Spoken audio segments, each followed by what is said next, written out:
Tonight,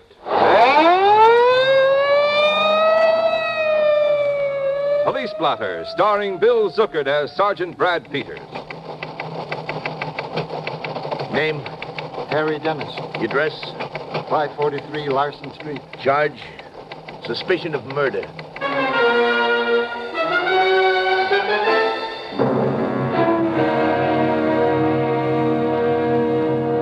The heritage that you and I share as Americans has been given to us by many great men.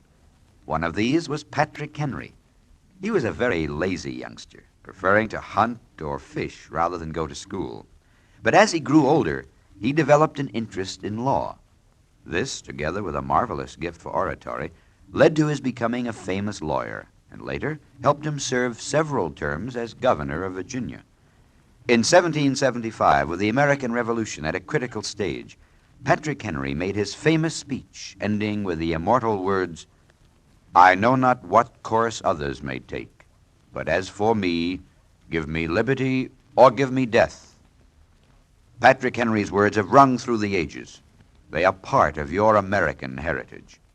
Police Blotter, authentic dramas of police work and the constant battle that goes on night and day against crime. Homicide by Hurricane on Police Blotter.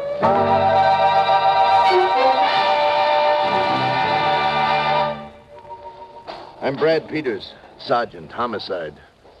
Been inside a police station. Phone rings. It might be anything from disturbing the peace to murder. Whatever or whoever it is, rich or poor, innocent or guilty, sooner or later I get to know them all.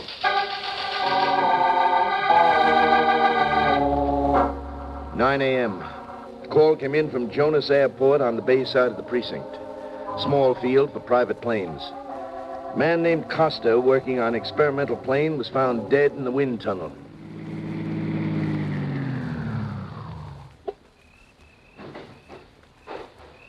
I've been waiting for you. Where you been? Just getting out here, Mr. Dennis, Harry Dennis. I told Ben to stay away from that wind tunnel. Told him a dozen times if I told him once. But he had his own ideas. That it up ahead in that hangar? Yeah. You're the one called the police? Yeah, that's right. I got here at 8 this morning, same as usual. I waited for Ben, and he didn't show up. I began to wonder. Finally, I looked in the wind tunnel. Why that? Because that's where I left him last night. Costa and I are working on an experimental plane, a flying platform kind of gadget. Uh-huh. We were making wind tunnel tests. But last night at midnight, I had it. I told Ben the project was a flop, and why throw good money after bad? You were partners? Up until last night. How did the argument end? What? What argument? Dissolving a partnership usually means an argument. Not with Ben and me. We've been friends for years. I just threw in the sponge, that's all. Look, why do you guys always figure there had to be an argument? Yeah, it's just force of habit, Mr. Dennis. Never mind, let's see the body.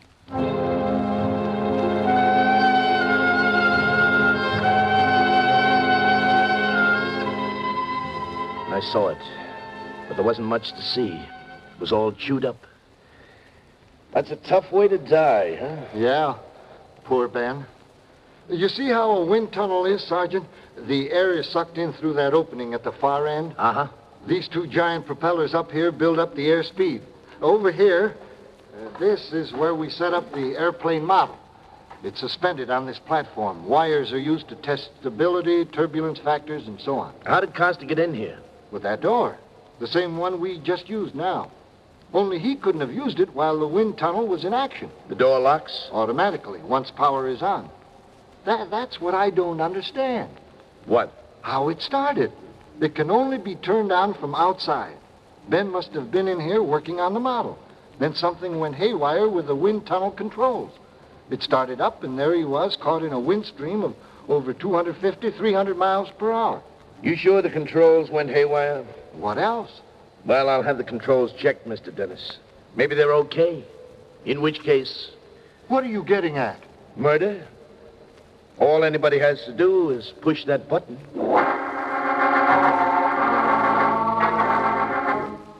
The controls were checked. They worked perfectly. At 10:30, the medical examiner reported on cause of death. Body battered by sledgehammer wind inside the tunnel. I went through the dead man's clothes, checked the possessions. I found a remnant of a typewritten letter. Few words. Must have money by Thursday next, or will file for... And that was all. I spent the next half hour questioning personnel at the airfoil. Me?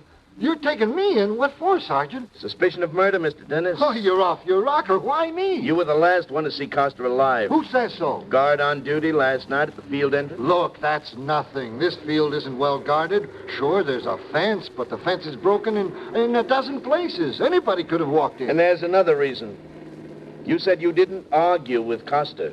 So? You were heard arguing. Loud voices, threats. I can explain all that. You'll get your chance.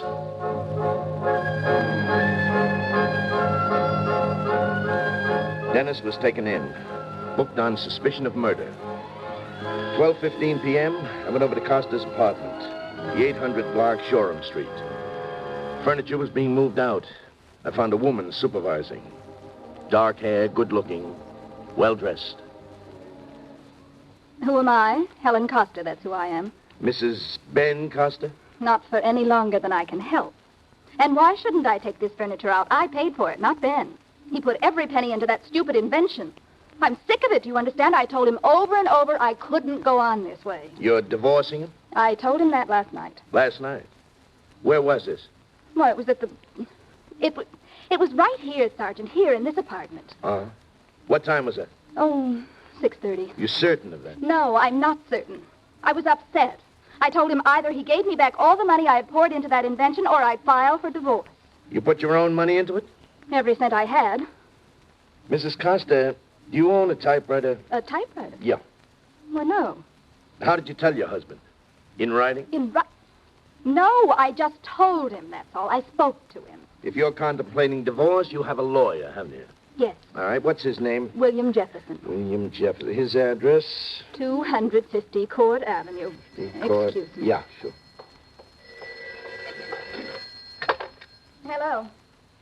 Yes, this is Helen. What? What? Oh, no. No. No, excuse me, I can't talk now. Sergeant, why didn't you tell me? About your husband? That's why you're here, isn't it? Why didn't you tell me? Who did tell you, Mrs. Costa? That was my lawyer, Bill Jefferson. Dead. And all the while I was having the furniture moved out. All the time. Nobody can blame you if you didn't know. Well, yes, but it's so ghoulish. Oh, it was Dennis. Dennis, it must have been. His partner? Fine partner. He never put any money into it. All he was doing was fastening on to Ben like a leech. He always got paid. Even when Ben was starving, Dennis got paid. Is there anything else you want, Sergeant? Not right now, Mrs. Costa. I'd better have this furniture moved back. Oh, it's awful. That's what it is. It's just awful. She was crying. It could have been grief. On the other hand, it could have been guilt. I got one of the neighbors to stay with her. I went over to Court Avenue, called on Attorney Jefferson. Yes, Sergeant. Mrs. Costa was going to file for divorce. Now, naturally, it's not necessary. You knew Ben Costa yourself, Mr. Jefferson? I met him once or twice. Are you his lawyer? Well, not recently. Wouldn't have been ethical to handle his wife's divorce and represent him at the same time, but I was representing him until about a month ago. Why did you stop? Money, Sergeant. He was delinquent in his bill. Uh-huh. How much he owe you? Over $5,000. Oh? Most of that was for filing the patent on his invention. I had to do a patent search, draw up the usual legal documents. Very complicated. You've seen his invention? Yes, several times. What do you think of it? Well, I'm a lawyer, not an aeronautical expert, but I'd say it was worthless. Never got off the ground. He talked a while longer. I got no further information. I went back to the office, put in a call at the government patent office in Washington.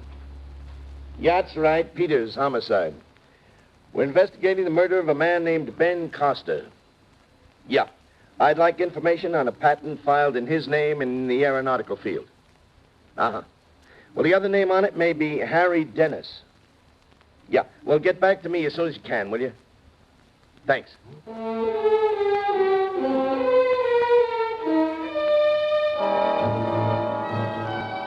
3:30 p.m.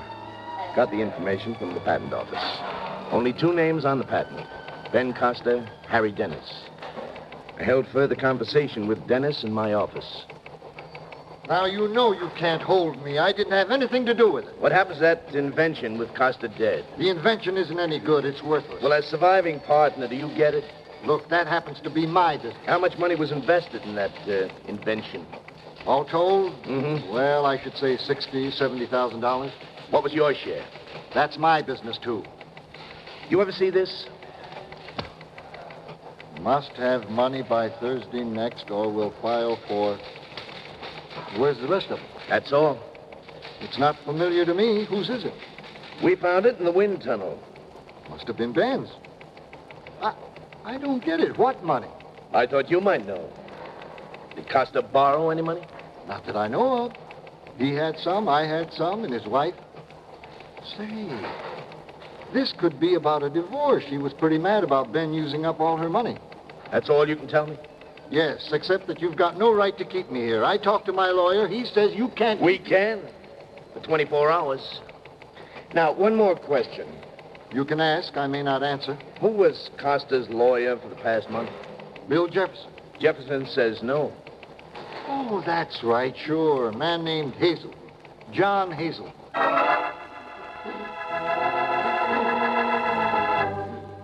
I thanked Dennis, then checked the phone book for Hazelton. Lawyer. The address, 2850 Mandrake. I went over there at once. Excuse me, miss. Yes. Oh, yes, Sergeant. I'd like to see Mr. Hazelton. Well, he's very busy right now. Doesn't want to be disturbed, but if it's important... It could be. What's it about? Murder. Oh. That got her. She disappeared at once. While I waited, I checked the typewriter. I found a sample in the basket. Put it in my pocket. 5 minutes later, I was talking to Hazelton. Yes, I heard about it. Terrible tragedy, terrible. Anything I can do at all, just call on me, Sergeant. I am. Not that I can give you much help. I've only known Costa a month. And Dennis? Same. Not very well in either case. This invention, were affairs in a tangle? Tangle? Sergeant, you've heard of the Gordian knot. Yeah, I think so. Oh, this was worse. Well, just 2 days ago, I learned that Costa had borrowed $20,000 and was being threatened with a lawsuit. 20,000? Well, that's the figure he gave me. Who did he borrow it from? I don't know. You're his lawyer and you don't know? Well, I know that sounds odd, but it's not really. You see, he told me that on the phone 2 days ago, very much upset. Said he'd drop in and discuss it with me. Mm-hmm. Well? He died before he could. So all I know is there's someone around whom Costa owed $20,000. And there's one other point. About the debt? Yes, I shouldn't violate a client's confidence, but since Costa is dead, he kited the figure, Sergeant. Kited the figure? Well, that's what he told me. The original note was for $2,000. He changed it to 20? Yes. That's criminal offense? Yes, so I told him. He said he was desperate for money. He said his invention was close to becoming practical. He'd been testing out the bugs. He had blueprints of an improved model. An improved model? Well, that's what he said. Of course, I have no way of knowing whether that was true or not. Where did Costa have his office? Office? Mm-hmm. Well, the only office he had, as far as I know, was out at the airport. I asked some further questions, but that was all he knew. I went back to the office, gave the lab the original typewritten sentence, gave them the sample from Hazelton's office. And I arranged for searches for other samples. From the other lawyer, Jefferson, from Dennis, from Mrs. Costa. She had denied having a typewriter, but in a murder case, a lot of people deny a lot of things. At 6 p.m., Dennis was sprung by his lawyer. Okay, Mr. Dennis, you're out on bail. Just don't leave town. I have no intention of leaving town. Any more thoughts? About Ben? Yeah. I don't know why I should help you out. Me, Mr. Dennis? Yourself. You're the suspect. But I tell you... Okay. I guess you were just doing your job. Okay. Ben and I did have a quarrel. Last night? Yes, every day for the past week. Sergeant, did you know what that darn fool had done? I'm listening. He stole $18,000. 18? He had taken a personal loan for $2,000. He hiked the value to $20,000. He told me all about it. He was worried sick. The lender had threatened criminal action. You were involved? I'm his partner. In a partnership, each is responsible. Who gave him the loan, Dennis? I don't know. Your own partner, and you don't know? I told you no. Well, if it was a personal loan... Personal? It wasn't. He forged my name to it, too. Now, if there's nothing else... Yeah, there is one more thing. Yeah? I hear that invention was close to success. What? Where'd you hear that? Is that true? Don't you think I'd know if it was? It's not true, Sergeant. It can't be true. Unless... Yep. Ben worked there a lot, alone. Without you? Yeah. Many nights I knocked off at 5 or 6. He kept going. I never thought of that. A man who would alter a check and forge another signature, he might be completely unscrupulous. Would that flying platform be worth anything? Worth anything?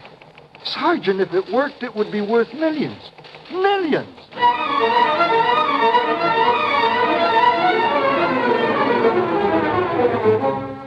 The newspapers carried it in the late editions. Inventor murdered, on brink of great triumph. I checked the lab at 8:30. I was still working on the typewriter search. And then a call came in at 9 p.m. Peters, homicide. Right. How long ago? Check. Call was from plainclothesman Walker. He had Mrs. Coster under surveillance. She had gone to Jarvis Airport. I went out there, walked across the airport, till I came to the hangar that housed the wind tunnel. I entered through the big steel door. I could just feel that echo. And just then, the door beside me opened. I saw it was a man. I didn't recognize him. But a flashlight went on across the hangar from me. And then there were two figures. A man and a woman. I started to tiptoe across. Mrs. Costa! Mrs. Costa! There was nothing. There was no answer. And then something came flying through the air. And it hit the hangar wall instead of me. Now look, you're wasting your time. There's been one murder already. You can't get away with another. Mrs. Costa? Mrs. Costa! And then I heard it. I couldn't tell where it was. Hangar had echoes. Might have come from any direction. But somebody was dragging her. And I listened. And there was a door somewhere. Not an outside door. It sounded different. And then the same door again, closing. What other door was there? Front door on the hangar? The back door? What other? And another sound.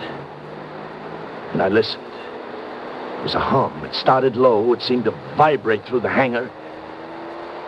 The wind tunnel. And then I used the flashlight. Wide open this time. Narrow beam, but strong. And I ran toward the wind tunnel. And beside the door leading into it, I saw the starting button. Just as I got there, hey, one side, drop that leg. Look, you fool, whoever you are. You'll never know. Yeah. He was big. He was bigger than I was, and he was frightened. He was desperate. He was tough to handle. But I finally handled him. My head was swimming, and all I had was a match. First one went out, but the second one held. And I found the switch, and I cut it off. And I went into the wind tunnel. And that was like stepping into a hurricane. Wind sucked at me, and I fought it. Mrs. Costa! Mrs. Costa! Help! All right, take it easy. Just keep talking. Keep talking. Help! All right, okay, easy. Get me out. All right, easy now, easy. The wind! I know. Get me out. Look, stop it. Take it easy. He took me Now in listen, and it's he dying had down now. It's all right, Mrs. Costa. I helped her out of the wind tunnel. Her clothes were torn. She certainly needed another permanent. I found the hangar lights, switched them on. I sat her down, slipped handcuffs on the man I had knocked out. Okay, Mrs. Custer. It's William Jefferson, huh? Yes, He killed your husband? yes. He came here last night. Ben owed him money. A lot of money. $20,000? You knew about that? Yeah, we knew. Another couple of hours, we'll have the proof. Well, he was angry at Ben. Very angry. Only because of the money?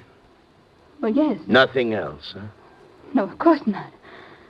What else could there be? She's lying, Sergeant. Why are you lying, Helen? So you're conscious, Jefferson, huh? She came to me for a divorce. We were going to get married, Helen and me. That's funny. Funny? I'm a lawyer. I didn't want to wait for a divorce. I figured it'd be easier with Ben out of the way. An accident. Accident? Okay, no accident. I came here late last night. I sneaked through a break in the fence. I put him in the wind tunnel. And you did the same to me. All right, cut it out, Mrs. Custer. You know why he wanted to kill me, too, don't you? Don't you, Sergeant? Yeah, I can guess. You don't have to guess, Sergeant. I got panicky, that's why. Helen knew what I'd done. I told her. Then I got panicky. She was the only witness. I told her to meet me here. I picked up that story in the newspapers as an excuse. That Coster had blueprints around, a new flying platform, a successful one worth millions. You tried to kill me. Yes, I didn't want to, but I had to. I had to keep your mouth shut. No, Sergeant, these handcuffs. What about them? Well, you don't need them now. I'm finished. I know that. Can't you take them off? Sure. When you're sitting pretty behind bars.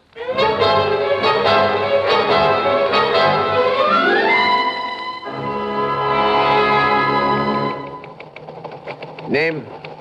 William Jefferson, Address? 1304 Elmwood Place. Charge? Murder. Remarks? Mrs. Costa turned state's evidence. The laboratory found the piece of letter had been typed on Jefferson's machine. Jefferson, indicted and tried, found guilty. Executed for murder, first degree. Signed, Sergeant Brad Peters, homicide.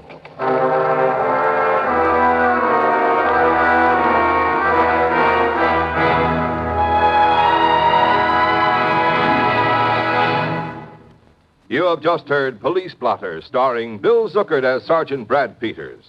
The cast included Joseph Boland, Elaine Rost, and Carl Frank. Tonight's drama, Homicide by Hurricane, was written by Sheldon Stark and directed by William Marshall.